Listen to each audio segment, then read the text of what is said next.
퀴즈를 하나 내겠습니다. 또 목사님 또 명절 남날부터 무슨 퀴즈? 아니, 여러분들이 맞힐 수 있는 아주 쉬운 퀴즈를 준비를 했습니다. 제가 이제부터 불러드리는 다음 단어들과 공통적으로 관련된 말이 무엇인지를 맞춰보시기 바랍니다. 제가 시키지 않을 테니까 마음속으로 맞춰보시면 돼요. 우루사, 센트룸, 아로나민 골드, 삐콤시, 바카스, 비타 500, 사랑과 정열을 그대에게 로얄티. 이게 무엇과 관련된, 공통적으로 관련된 무슨 말이죠 이게? 떡소리 나십니다. 어떻게 신통방통 이걸 맞출까? 성경 내는 걸 하나도 못 맞추면서.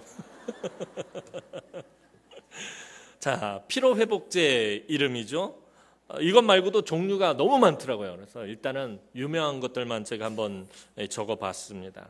요즘 시대는 만성 피로의 시대입니다. 하여튼 광고하면 다 이거예요. 피로하십니까? 피곤하십니까? 간 때문이야 뭐 이런 거 계속 나오고요.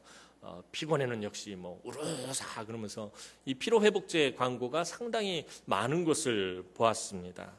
요즘 시대가 아주 만성 피로의 시대이기 때문입니다. 우리 입에서 하루에 한 번 이상 꼭 하는 말이 있습니다. 주여 할렐루야 이러면 좋겠는데 꼭 한 번 이상 아니면 수십 번씩 하는 말, 피곤하다. 피곤하다라는 말을 아마 하루에 가장 많이 사용하는 것 같습니다. 참 많은 사람들이 열심히 살아갑니다. 자기의 꿈을 이루기 위해서, 돈을 조금이라도 더 벌기 위해서, 더 나은 형편을 또 더 나은 환경을 만들기 위해서 열심히 살아들 갑니다. 그런데 그렇게 열심히 살아도 일이 마음먹은 대로 잘 되지 않습니다. 걱정은 더 많아지고 피곤이 쌓이고 결국에는 지쳐버린 몸과 마음만 남게 됩니다. 피곤한 아버지, 피곤한 어머니, 또 피곤한 자녀들, 어린애들이라고 해서 피곤하지 않은 것 아닙니다. 가만히 살펴보면요, 우리나라에서 가장 피곤하고 가장 바쁜 층이 누구냐면 초등학생들이에요. 초등학생들이 가장 피곤하고 가장 바쁩니다. 학교 마치고 돌아오면은 컴퓨터 학원 가야 되고 또 피아노 학원 가야 되고 또 태권도 가야 되고 또 보습 학원 가야 되고 영어 학원 가야 되고 수학 학원 가야 되고 그러다 보면 집에 밤 11시 12시가 돼서 초등학생들이 들어온다고 합니다. 얼마나 피곤하겠어요. 한참 재미있게 뛰어놀아야 되고 건강하게 무럭무럭 자라나야 될 아이들이 등에 가방, 책가방 큰 거를 짊어지고선 이 학원 저 학원 전전하면서 다닙니다. 어찌 보면은 우리나라 초등학생들이 가장 불쌍하고 가장 피곤하고 가장 바쁘게 사는지도 모르겠습니다. 우리 모두가 이렇게 다 피곤한 인생을 살고 있습니다. 어느 시대보다도 이 시대가 피곤한 시대인 것 같습니다. 하루에 참 많은 계획이 있고요. 아침에 눈을 뜨면서부터 그날 하루의 일과 계획들, 스케줄 꽉 차 있지 않습니까? 근로시간은 줄었다고 하는데 이상하게 업무량은 늘어가고요. 몇 분 몇 초를 따지며 시간에 쫓겨서 살아갑니다. 전에 말씀드린 것처럼 서울하고 대구 KTX 타고 나면 2시간이 걸리지 않아요. 예전에는 서울 가서 일을 보려고 하면 어떡합니까? 아침 일찍부터 가가지고서는 일을 다 못 보고 그 다음날 일을 다 하고 그러고 대구로 내려와야 했습니다. 이틀 걸릴 일들은 지금은 반나절이면 다 끝내고 내려온다는 거예요. 빨라졌다는 얘기는 뭐예요? 그만큼 일이 많아졌다는 얘기예요. 이틀 해야 할 일을 반나절에 한다는 얘기는 나머지는 쉬고 논다라는 얘기가 아니라 그만큼 일을 더 해야 된다는 거예요. 여러 가지 일들은 뭐 근로시간들 줄고 편의시설들이 늘어나고 참 편안해진 것 같은데 일은 더 많아졌다는 거예요. 업무가 과중하게 변했다라는 것입니다. 그리고 시간에 쫓기면서 끝없이 스트레스를 받고 피곤이 쌓이다 보면 삶이 무기력해지고 실패한 삶을 살 것 같은 불안감이 몰려오고 이 불안감은 우리 마음에 큰 고통으로 자리 잡습니다. 과연 우리 자녀들이 제대로 살 것인가? 저들이 성공한 삶을 살 것인가? 내가 실패한 삶을 살지는 않을까? 내가 정말 마음먹은 대로 될 것인가? 마음에 끊임없이 불안감이 몰려오고요. 이 불안감이 우리 마음에 큰 고통으로 자리를 잡습니다. 질문을 다시 한번 드리겠습니다. 여러분 피곤하십니까? 네. 제 원고에는 다들 네라고 대답할 것이라고 돼 있어요. 대답 안 하면 대답하게 만들 것이라고 써놨어요. 다시 묻겠습니까? 다들 피곤하십니까? 네. 원고대로 됐습니다. 그런데 문제는 이 피곤이 육체의 피곤만이 아니라는 것입니다. 육체의 피곤은 푹 쉬고 나면 어느 정도 해결됩니다. 하루 종일 누워서 잠을 자고 또 맛있는 거 먹고 그렇게 쉬고 나면 육체의 피로는 어느 정도 풀립니다. 그런데 우리는 잠을 아무리 많이 자도 쉴 만큼 쉬어도 이상하게 피곤이 풀리지 않을 때가 있습니다. 하루 종일 잤는데 피곤이 풀리지가 않아요. 쉬었는데 피로가 풀리지가 않을 때가 있습니다. 왜냐하면 피곤에는 육체의 피로뿐만 아니라 영적인 피곤이 있기 때문입니다. 오늘 우리가 느끼는 피곤은 사실 육체적인 원인보다는 정신적인, 영적인 원인이 많습니다. 옛날에는 어땠습니까? 옛날에는 하루 종일 논일하고 밭일하는 중노동이 대부분이었습니다. 1차 산업시대 때는 어떻게 합니까? 농경사회 때는 아침에 새벽같이 일어나서 논으로 밭으로 가서 일하고 해가 질 때까지 일하고 그러고 들어와야 했습니다. 지금처럼 주 5일 근무는 상상도 못했습니다. 저 어릴 때는 토요일 날도 학교를 다녔는데 지금은 토요일 날 학교 나가지 않잖아요. 그거는 우리 어릴 때는 상상도 못했던 일들입니다. 다들 토요일 날도 나가서 일들 하셨었잖아요. 근데 지금은 주 5일 근무제가 정착이 되면서 토요일 날 일하는 경우가 별로 없습니다. 아주 오래전으로 가보면 아주 오래전 애굽에서 종살이하던 이스라엘 백성들, 그들의 삶은 어땠을까요? 태어나면서부터 죽을 때까지 하루도 쉬지 않고 중노동을 해야 했다는 거예요. 지금처럼 주일날이 있어서 월화수목금토 일하고 주일날 쉬고 이런 것이 아니라 아예 태어나서 죽을 때까지 그냥 계속해서 쉼 없이 일만 했다라는 것입니다. 그에 비하면 오늘날은 노동시간이 법으로 정해져 있습니다. 그런데도 왜 이렇게 피곤한 것입니까? 점점 노동시간은 줄어들어요. 아까 말했던 것처럼 근로시간은 점점 줄어드는데 왜 업무량은 과중되고 늘어나고 왜 더 피곤한 것입니까? 그것은 우리의 피곤이 대부분 영적인 것과 관련이 있기 때문입니다. 제가 늘 말씀드리지만 사실 일을 하다 보면 일이 힘든 게 아니라 무엇이 힘들어요? 관계성이 힘들 때가 많아요. 사람과의 관계성이 힘들 때가 많아요. 그 외에 여러 가지 관련된 것들 때문에 힘들 때가 많다라는 것입니다. 영적인 일들이 밑에 달려 있는 것입니다. 사실 우리 몸이 피곤한 것은 왜 그런 것입니까? 그것은 하나님이 그렇게 만드셨기 때문이에요. 우리 몸이 피곤해지도록 하나님께서 만드셨다라는 것입니다. 태초에 하나님이 사람을 창조하실 때 우리의 몸에 제한된 힘과 제한된 지식을 담아 놓으셨습니다. 그런데 이 제한된 힘 이상을 사용하면, 제한된 지식 이상을 사용하면 사람의 몸이 과부하가 걸리도록 하나님 그렇게 만드셨습니다. 그래서 우리가 힘에 지나도록 일하거나 힘에 지나도록 머리를 쓰면 피곤한 거예요. 지치는 거예요. 피로해지는 거예요. 몸이 깔아지게 하나님 그렇게 만드셨어요. 과부하가 걸리면 쉬어야 정상으로 돌아오도록 하나님께서는 그렇게 만드셨습니다. 그래서 하나님은 일곱째 날 안식하심으로 먼저 안식의 모범을 보이셨습니다. 하나님이 안식하신 것은 천지를 창조하시고 첫째 날부터 여섯째 날까지 쫙 창조하시고 나서 하나님도 몸이 찌뿌듯하고 피곤해서 내가 일을 하느라고 너무 피곤해서 안 되겠다, 일곱째 날 쉬어야 되겠다 해서 안식하신 것이 아닙니다. 하나님 피곤하신 분이십니까? 아니에요. 하나님 절대로 피곤하신 분이 아닙니다. 그런데 하나님이 왜 안식하신 것입니까? 사람이 쉼을 얻도록 하기 위해서 하나님이 먼저 안식하신 것입니다. 하나님이 먼저 안식하심으로 사람들이 안식할 수 있도록 하나님께서 그렇게 만드신 것입니다. 그래서 우리가 이 세상을 살아가면서 피곤한 것은 하나님의 창조 섭리입니다.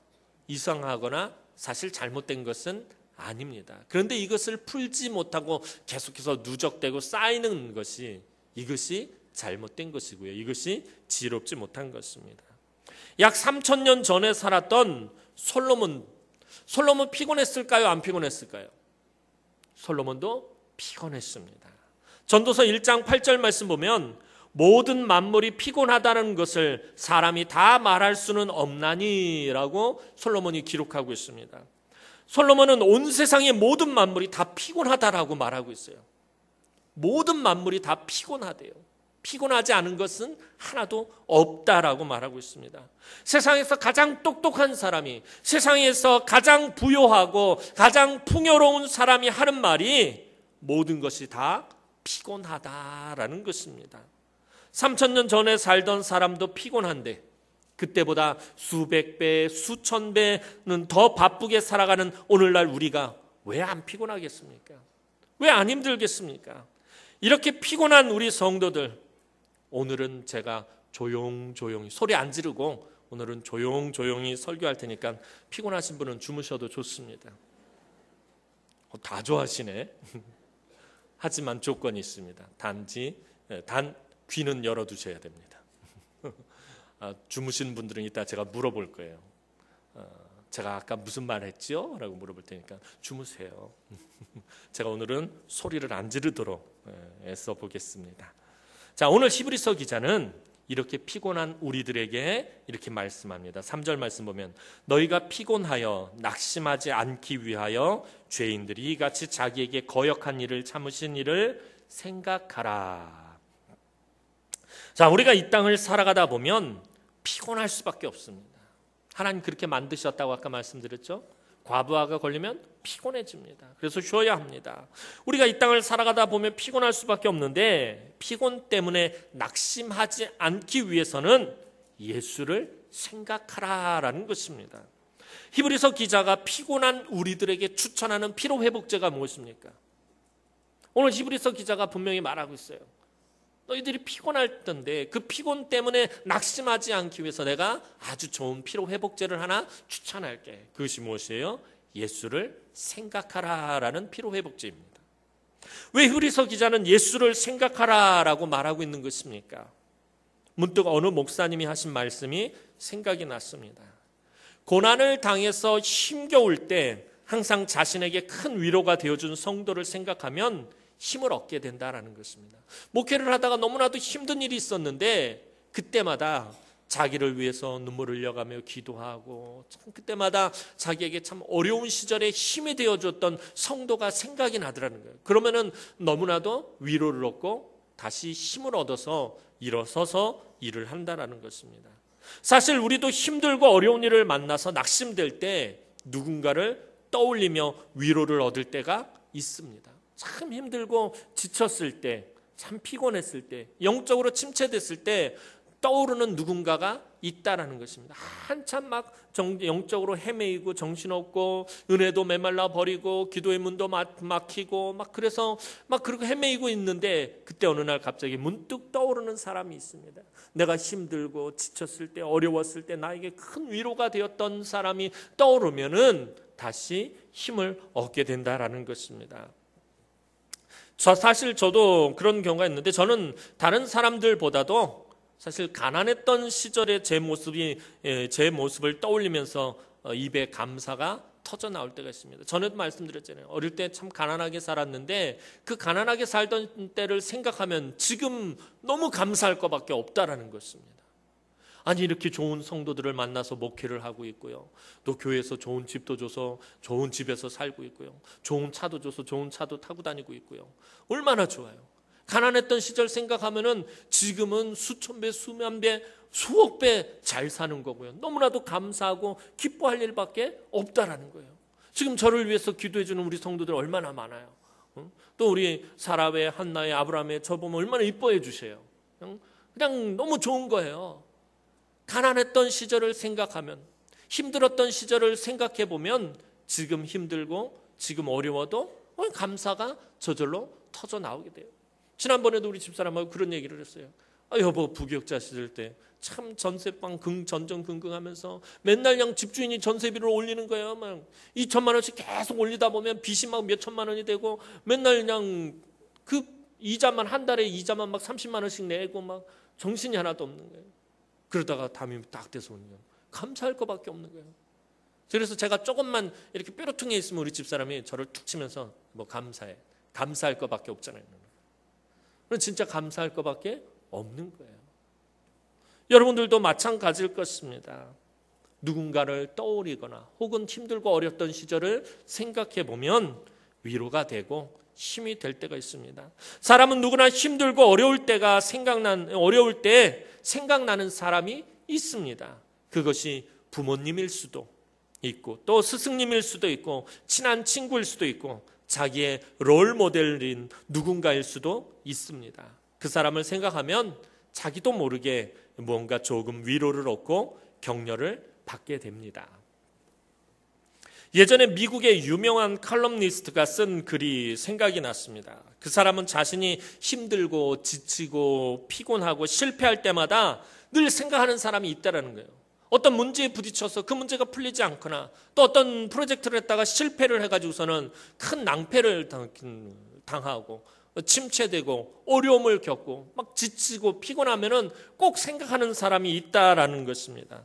그런 그 사람에 대해서 이렇게 소개하고 있습니다. 장문의 글을 하나 제가 소개해 드리겠습니다. 잘 들으시고 이 사람이 누구인지 한번 맞춰보시기 바랍니다. 오늘 목사님이 이상하게 퀴즈를 많이 내내는데 여러분들 편하게 들으시라고 준비를 했습니다. 잘 들어보시고 누군지 한번 맞춰보시기 바랍니다. 이 사람이, 이 칼럼니스트가 이 사람을 생각하면서 늘 힘을 얻는다라는 거예요. 집안이 부유하지 못한 농민의 자식으로 태어나서 학교 교육은 거의 받지 못하고 일찍부터 노동전선에 뛰어들었습니다. 9살 때 어머니가 돌아가시면서 더 가세가 기울어 다른 집 머슴살이도 해야 했습니다. 배를 타는 뱃사공으로 전전하면서도 책을 읽으면서 공부는 게을리하지 않았습니다. 15살 때는 집을 잃고 거리로 쫓겨났습니다. 19살이 되던 해에 그동안 의지하고 지냈던 사랑하는 친누나가 세상을 떠났습니다. 그렇게 방황하다가 22살에 들어간 직장에서 돈 한 푼 받지 못하고 해고를 당했습니다. 23살에 지인과 사업을 시작했지만 사업에 실패했습니다. 이 빚을 갚기 위해서 꽤 오랜 시간이 걸렸다고 합니다. 26살에 주의회 의원에 당선되는 기쁨을 맛보게 되지만 28살이 되던 해 4년 동안 사랑했던 여자가 다른 남자와 결혼을 합니다. 30살의 우여곡절 끝에 한 여자와 약혼하지만 약혼자가 갑자기 사망하게 됩니다. 30살까지 인생이 모두 실패의 연속입니다. 33살에 열등감 많은 여자를 다시 만나 결혼했지만 매일 싸우고 이후 30대에 계속 도전했던 하원 의원에도 낙선하게 됩니다. 그래도 계속되는 실패에도 절망하지 않고 변호사로 계속 활동했습니다. 40대 초에 두 어린 아들을 연달아 잃는 비극을 겪게 됩니다. 45살 때 부통령으로 출마했지만 또 낙선하고 상원의원에도 도전하지만 역시 떨어집니다. 51살 때까지 계속 도전하지만 실패하는 인생의 연속이었습니다. 이 사람이 누군지 아시겠습니까? 미국 사람입니다. 바로 미국의 16대 대통령 아브라함 링컨입니다. 링컨의 별명이 뭐냐면 링컨을 연구하는 이 링컨 연구소에서 링컨의 별명을 명명하기를 실패의 아이콘이다라고 그렇게 말합니다. 이 링컨은 공식적인 일만 27번 실패했다고 합니다. 사적인 일까지 합하면은 수십 번, 100번이 넘게 실패하는, 끊임없이 실패만 했던 사람이 바로 링컨이라고 합니다. 이 칼럼니스트는 힘들고 지치고 피곤할 때마다 링컨을 생각하고 위로를 받았다고 합니다. 다른 사람들 같으면 수도 없이 자살하고 수도 없이 자기 목숨을 스스로 끊었을 법한 그런 일들을 계속해서 만났지만 그럼에도 불구하고 절망하지 않고 끝까지 희망을 버리지 않고 계속해서 인내하며 달려간 링컨을 생각하며 자기가 당한 이 일들은 별거 아니라고 생각하면서 훌훌 털어버리고 일어나곤 했다라고 합니다. 이 사람뿐만 아니라 미국의 수많은 사람이 실패의 아이콘 링컨을 보고 힘을 얻고 위로를 얻고 격려를 지금도 얻는다고 합니다. 그럼 오늘 히브리서 기자는 왜 피곤하여 낙심하지 않기 위해 예수를 생각하라라고 한 것입니까? 왜 피곤하고 지치고 곤고하고 침체된 인생들에게 예수를 생각하라라고 말한 것입니까? 왜냐하면 우리 주님은 우리와 똑같은 몸을 입고 이 땅에 계시면서 우리가 당한 피곤을 경험하셨기 때문입니다. 내가 언제 지치는지, 내가 언제 실망하고 언제 낙심하고 언제 스트레스를 받고 언제 피곤한지 우리 예수님은 잘 알고 계십니다. 예수님은 공생애를 사시기 전까지 무슨 일을 하셨을까요? 목수의 일을 하셨습니다.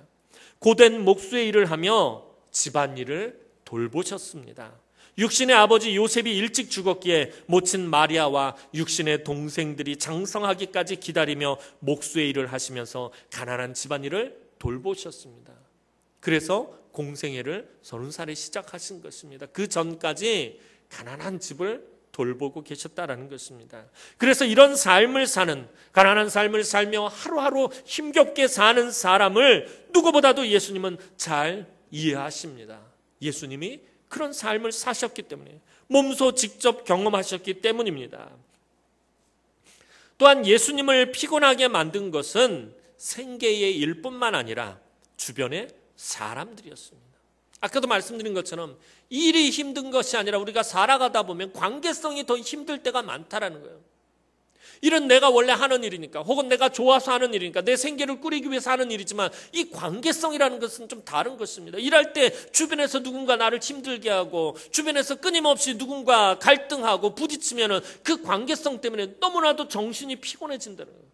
오히려 육체의 피곤보다 훨씬 더 힘들다라는 거예요. 내 차라리 일을 그만두고 말지라는 생각이 들 정도인 것입니다.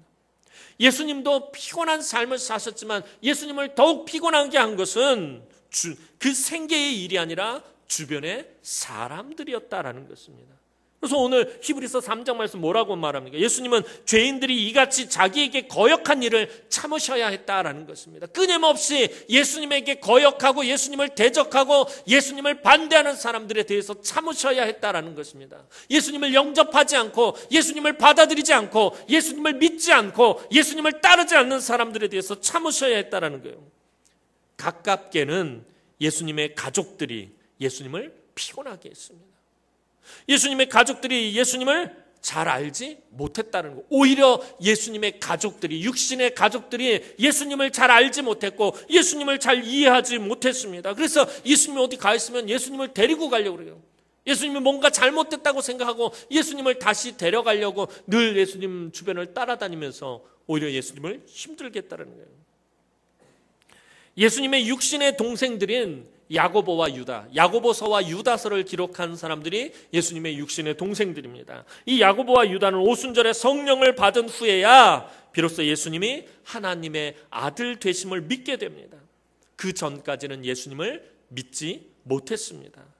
가족들 이외에도 예수님 주변의 많은 사람들이 예수님을 하나님의 아들로 인정하지 않았습니다. 특별히 바리새인들을 비롯한 종교 지도자들은 예수님을 늘 비판하고 사사건건 시비를 걸고 트집을 잡고 논쟁을 하려 했다라는 것입니다.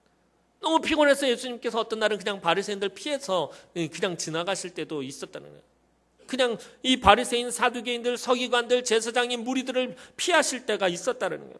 결국에는 예수님에 대한 시기와 증오와 분노가 가득해서 예수님을 잡아서 십자가에 못 박고 말았습니다. 이런 사람들을 날마다 상대하셨으니 얼마나 피곤하셨겠습니까? 공생에 시작해서 마치실 때까지 이런 사람들을 하루도 빠짐없이 상대하셔야 했다는 거예요. 그러니 그 관계성 속에서 예수님 얼마나 피곤하셨겠습니까? 그나마 선택한 제자들도 어떻습니까? 이 제자들도 예수님의 사역을 잘 이해하지 못했습니다. 예수님이 도대체 왜 십자가를 져야 하는지도 몰라요. 예수님이 십자가를 지기 위해서 예루살렘으로 걸어가시는 그 마지막 일주일간의 그 여정을 보면 제자들은 그 뒤에서 그냥 서로 희희낙낙하고 서로 싸우고, 맨날 제자들이 싸우는 이유가 뭐예요? 예수님이 이제 하나님 나라를 세우면 그 자리에 누가 높은 자리에 설 거냐, 누가 큰 자리를 찰 거냐, 이런 철딱선이 없는 제자들 늘 그거 가지고 서로 다투고 싸우고 반목하고 있더라는 것입니다. 믿음도 작습니다. 그래서 예수님이 늘 말씀하는 이 믿음이 작은 자들아, 늘 제자들을 그래서 불쌍히 여기셨어요. 그 중에 그 예수님의 핵심 제자 12명 중에 하나는 사탄에게 마음을 내준 배신자였습니다. 예수님을 팔아먹기까지 합니다. 이런 철없는 제자들을 데리고 다니시며 하나하나 가르치시느라 너무나도 피곤하셨을 것입니다. 한번 생각해 보시기 바랍니다. 이런 이 히브리서 기자가 예수님을 생각하라고 지금 말하는 거예요.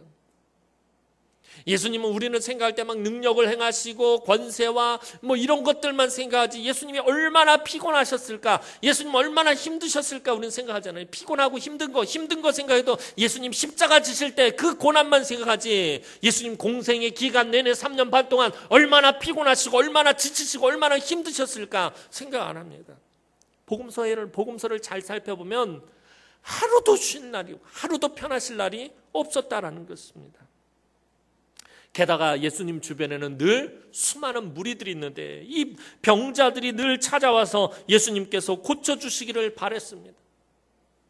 그 병자들 중에는 착한 사람들도 있어요. 그래서 예수님, 믿음이 좋은 사람, 말씀으로만 하십시오. 그럼 말씀대로 고침을 받을 것입니다. 이렇게 믿고 돌아가는 사람이 있는가 하면 와가지고 예수님이 꼭 만져줘야만 병이 낫는다 해서 예수님 찾아와가지고 머리에도 손을 제발 좀 고쳐주십시오. 막 이렇게. 이런 사람이 어디 한둘이었겠습니까? 예수님 주변에 항상 수많은 무리들, 수많은 병자들, 수많은 약한 사람들 쫓아다니는데 어떤 날은 밤새도록 병자를 고쳐주셔야 했어요. 전에도 한번 말씀드렸잖아요. 만약 제가 예수님만 같았으면 그랬어요. 다 한 자리에 모아놓고 다 병이 나을지어다! 딱 그러고서 그냥 끝내버리고 이러고 들어가 버릴 텐데 예수님 그렇게 안 하셨다는 거예요. 왜요? 사람들이 예수님 만져주기를 원했거든. 어떤 사람 와서 예수님 옷자락이라도 만지면 나을까 싶어서 와서 예수님은 그 사람들 한 사람 한 사람을 다 가서 아픈 곳을 만져줘. 어떤 사람 막 피곤함이 나는데 그 피곤함을 다 만져주시면서 그 사람 하는 말 다 들어주시고, 얼마나 그래, 시덥지 않은 말까지 다 들어주셨을 거예요. 예전에 저 고향, 제 서울 제가 살던 집에서 저도 자주 가는 내과가 있는데 거기는 사람이 얼마나 미어 터지는지 몰라요. 가서 번호표 뽑고 2시간, 3시간씩 기다려야지 진료를 받습니다. 이유가 뭐냐면 딱 하나예요. 의사 선생님이 친절해요. 하는 얘기를 다 들어주시는 거예요. 어떤 할머니는 오셔가지고 6.25 때 인민군들한테 빵 팔던 것까지 다 얘기하세요. 아니 배가 아파서 왔는데 인민군들한테 빵 팔던 건 뭐하러 얘기를 해. 근데 그 얘기를 다 들어주시는 거예요. 별 막 미주알 고주알 얘기를 다 들어주는 거예요. 그러니 사람들이 그 의사 선생님 가서 진료받고 약 먹는 것보다도 자기가 한 말 잘 들어주는 그 의사 선생님 때문에 마음이 편해서 늘 가는 거예요. 그러니까 막 사람이 미어 터지는 거예요. 근데 우리 예수님이 그랬다는 거예요. 병자들이 오면 병자들을 딱 고치기만 하고 너 가! 너 머리 안 쓰고 가! 이게 아니라 와가지고 하는 말을 다 들어주시는 거예요. 로마군들하고 전쟁할 때 로마군들에게 떡 팔던 것까지 얘기하면 그 얘기까지 다 들어주시는 거예요. 며느리 욕하면 며느리 욕도 다 들어주시는 거예요. 그러니 밤새도록 병자들을 상대하시고 고치셔야 됐다는 거예요. 예수님은 연약한 육신이 과부하가 걸릴 때까지 사람들을 상대하셔야 했다는 거예요. 예수님 분명히 연약한 인간의 몸을 입고 오셨어요. 이 땅을 사시는 동안에는 참 사람의 모습으로 사셨다는 거예요. 예수님 육신이 과부하가 걸렸다는 거예요. 무엇을 보면 알 수 있어요. 예수님 얼마나 피곤하시고 그 몸에 과부하가 걸렸는지 한 번은 갈릴리를 건너기 위해서 배에 오르셨는데 어떻게 배에 오르시자마자 배 고물에 가서 배고 주무시는데 풍랑이 일기 시작합니다. 배가 뒤집어질 것 같이 들썩들썩하는데 예수님은 어떻게 일어나지를 못하세요. 너무 피곤하셔가지고 제자들이 흔들어서 깨워 예수님 우리가 죽게 생겼습니다. 막 흔들어 깨우는데도 간신히 일어나신다. 왜 그런 거예요? 몸에 과부하가 걸리셔서 너무 피곤하신 거예요. 풍랑이 그렇게 일어나는데도 제자들이 다 물에 빠져 죽게 생겼는데도 예수님이 깨어나질 못하실 정도로 몸에 과부하가 걸리셨다라는 것입니다. 그만큼 피곤하셨어요. 사랑하는 본 나사로가 죽었을 때는 통분히 여기시며 눈물을 펑펑 흘리셨어요. 가가지고 너무 우셔가지고 민망히 여기실 정도로 눈물을 막 펑펑 흘리셨다는 거예요. 겟세마네 동산에서는 십자가 사역을 앞에 두고 영적으로 많이 피곤해 하셨어요. 하나님 앞에 막 땀을 흘려가면서 기도하는 그 땀방울이 마치 빗방울과 같이 되도록 하나님 앞에 매달려서 이 잔을 내게서 옮길 수만 있다면 옮기게 없어서 그러나 내 원대로 마옵시고 아버지의 원대로 되기를 원하나이다. 영적으로 얼마나 피곤하셨겠느냐는 거예요. 예수님은 우리가 당하는 피곤, 낙심, 절망, 슬픔, 고통을 이미 다 몸소 경험하셨어요. 하나님의 아들이라고 예외는 없습니다. 연약한 인간의 몸을 입고 오셨고 이 땅에서 삶을 사실 때는 철저하게 사람의 모습으로 사셨기 때문입니다. 그래서 예수님은 우리를 너무나도 잘 아시고 마음속 깊은 곳까지 헤아리시고 이해하십니다. 우리가 힘들고 어려운 일을 만나고 실패하고 힘겹고 고통스러운 일을 당하고 지치고 곤고할 때 같은 처지에 있거나 그런 일을 경험한 사람을 만나면 사실 마음이 그래도 좀 평안해집니다. 내가 어떤 중병에 걸려서 투병 생활하고 있는데 나와 똑같은 병에 걸린 사람을 만나면 마음에 위로가 되고요. 그 사람이 그 병을 이겨내서 그 사람을 만나면 어떻게 해요? 마음에 힘을 얻는다는 거예요. 나와 똑같은 처지, 똑같은 상황, 똑같은 형편을 겪고 있거나 겪은 사람을 만나면 사실 마음이 그래도 좀 편안해집니다. 에휴, 저 사람도 나처럼 힘들고 괴롭고 고통스럽구나. 참 힘들었겠구나 하면서 위로를 얻습니다. 그런데 이때에 내가 그렇게 힘들고 지치고 어려운 형편과 처지와 상황 가운데 놓여 있는데 엄청난 성공과 출세와 기쁨이 넘치는 사람을 만나면 더 힘들고 더 피곤해집니다. 마음의 억장이 무너집니다. 자녀가 대학에 실패해서 마음이 상해 있는데 친구 아들이 서울대에 붙었다는 소식을 듣습니다. 마음에 불이 붙습니다. 마음의 상함이 10배는 됩니다. 그런데 또 다른 친구 아들도 똑같이 떨어졌다고는 그럼 왠지 위로가 돼요. 똑같은 형편, 똑같은 처지, 똑같은 상황을 겪는 사람을 만나면 위로를 얻게 되어 있다라는 것입니다. 또한 자기 얼굴이 견적이 안 나와서 피곤한 사람들이 있어요. 열등감을 해서요. 거울을 쳐다보면서 어머니 왜 날 낳으셨나요? 그러면서 그런데 이런 사람들이 자 우리 어른들 같은 경우 옛날에 배삼룡 씨라든가 이주일 씨를 만나 콩나물 팍팍 못 쳤냐? 그러면 만나면 위로를 얻는 거예요. 저 사람 왔구는 왜 저 모양이냐?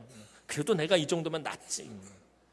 그런데 신성일 씨를 만난다든지 요즘으로 치자면 장동건, 원빈, 현빈, 박보검 억장이 무너지는 거예요. 진짜로 입에서 어머니, 아버지 왜 나를 제가 예전에 서울에서 여의도에 한번 갔다가 누구를 봤냐면은 전성기 시절에 장동건 씨를 본 적이 있어요. 저 멀리서 걸어오는데 빛이 푹 나면서 막 오는 거예요. 앞을 지나가는데 꼼짝없이 쳐다보면서 그때 제 입에서 나온 말이 뭐냐면 하나님 불공평하십니다. 내가 그래도 어디 가서 빠지지 않는다라고 생각을 했는데 와 장동건이 앞에 쓱 지나가는데 세상에 사람이 아니에요. 사람이 어떻게 사람의 얼굴이 그럴 수가 있어요. 멀리서 오는데 빛이 나요. 빛이 막 후광이 나요. 후광이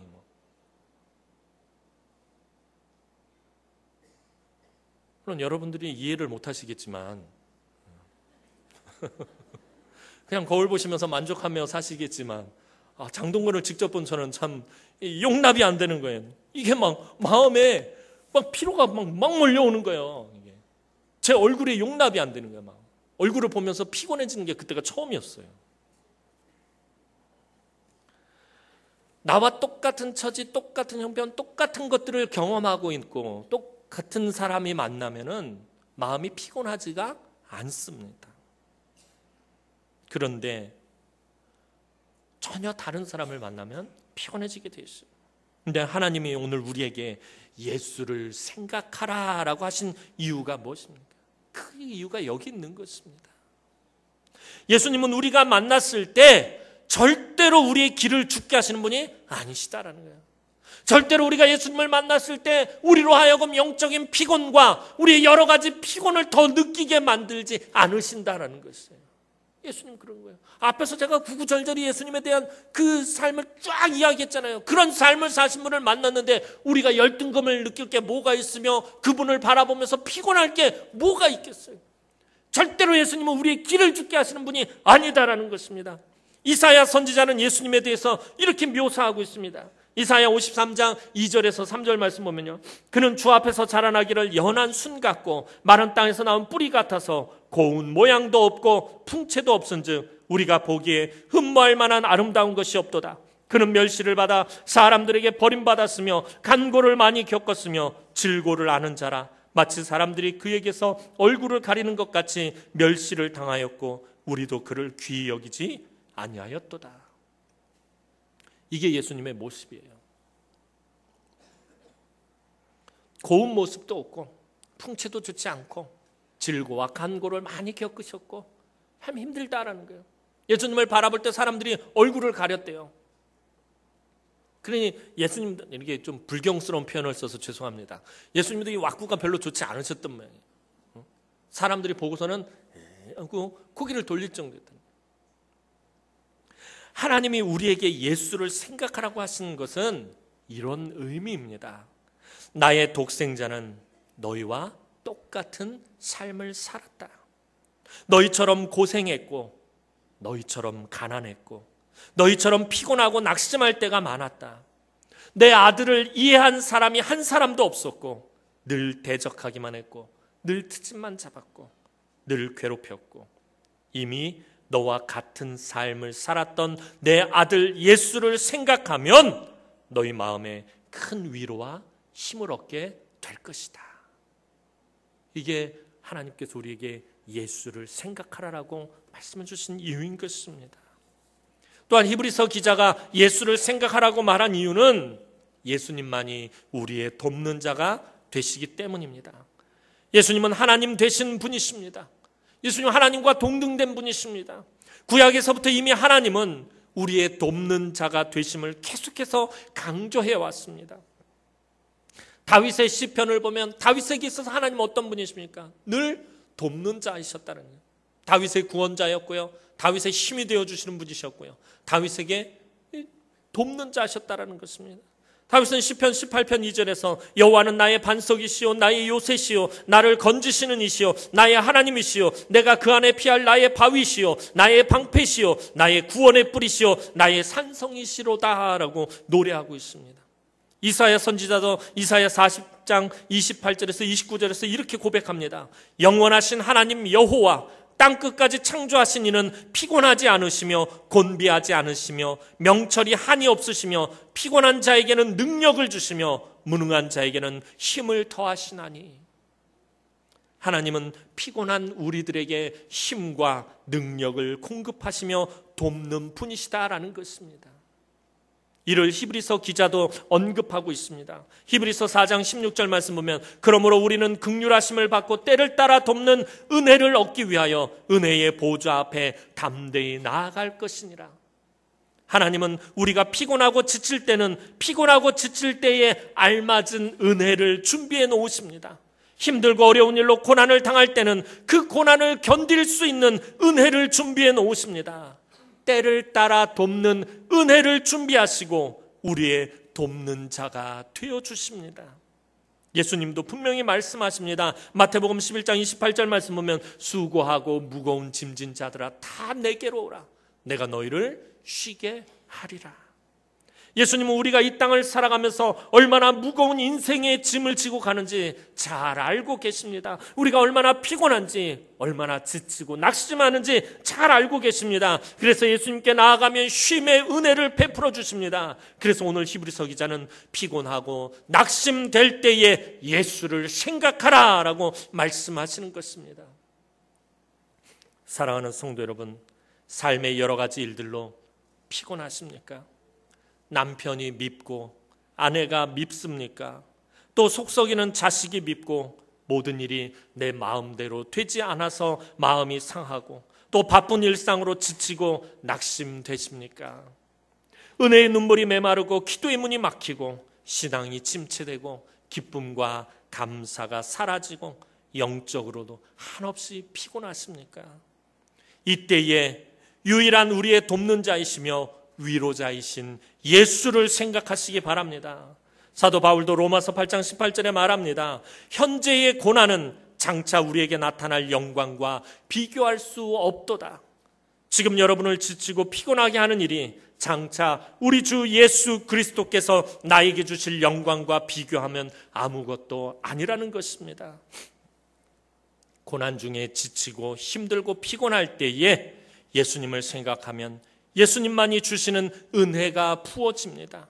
예수님도 우리와 똑같은 삶을 사셨기 때문에 가장 적절한 은혜를 부어주십니다. 사도 바울이 내린 결론이 무엇입니까? 내가 나 된 것은 하나님의 은혜로 된 것이니, 나의 나 된 것은 다 하나님의 은혜라는 것입니다. 우리가 어떤 상황, 어떤 처지, 어떤 형편 가운데 있어도 하나님이 부어주시는 그 은혜가 나를 나 되게 하는 것입니다. 우리 주님은 절대로 피곤하여 낙심한 여러분을 외면하지 않으십니다. 여러분이 예수를 생각하기만 하면 말로 못할 은혜를 쏟아부어 주십니다. 오늘도 믿음의 주요 온전케 하시는 예수만 바라볼 때 우리 주님만이 주시는 위로와 힘과 능력과 은혜를 충만하게 받아 누리시는 사랑하는 주의 귀한 우리 남흥의 성도들이 되기를 주님의 이름으로 축원합니다. 기도드리겠습니다. 사랑과 은혜가 많으신 아버지 하나님, 은혜와 사랑을 진심으로 감사를 드립니다. 오늘도 이 땅을 살아가면서 지치고 곤고한 우리 성도들에게 하나님께서 위로와 은혜를 베풀어 주옵소서. 이 땅을 살아가면서 만나는 수많은 여러 가지 어렵고 힘들고 고난과 걱정과 근심과 염려와 시험과 환난을 만날 때마다 하나님 예수를 생각하여 예수님 그 은혜로 우리가 그 모든 것들을 이기고 극복할 수 있도록 하나님 은총을 베풀어 주옵소서. 오늘도 지치고 곤고한 마음으로 피곤한 몸과 마음을 이끌고 주의 전을 찾은 사랑하는 성도들에게 하나님께서 한량없는 은혜와 위로와 격려를 베풀어 주옵소서. 예수님의 이름으로 기도하옵나이다. 아멘.